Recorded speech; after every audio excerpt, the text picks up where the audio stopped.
টিকিচে আমাদের সকলকে স্বাগত। আজকে আমি বানাবো সম্পূর্ণ নিরামিষ সিমের পাতুরি। তার জন্য সিমটা আমি ২ টুকরো করে কেটে নিয়েছি। আপনারা চাইলে গোটাও রাখতে পারবেন।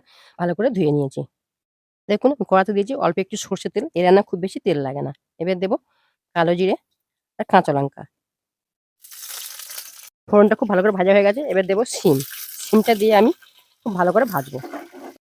এবার দেব পরিমাণ মতো লবণ। এর চেয়ে বেশি আমি ভাজবো না। ভাজলে সিমটা শক্ত হয়ে যাবে।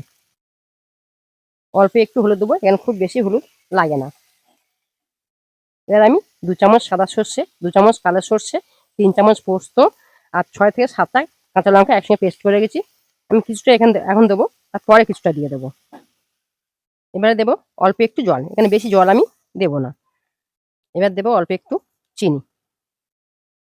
এবার সর্ষে পোস্ত পেস্ট তখন হাফ দিয়েছিলাম, হাফ রেখেছি, হাফটা আমি এখন দিয়ে দেবো। দেখুন সিমের পাতুরি আমার রেডি হয়ে গেছে। আমি উপর থেকে একটু সর্ষের তেল ছড়াবো, ছড়িয়ে নামিয়ে নেব।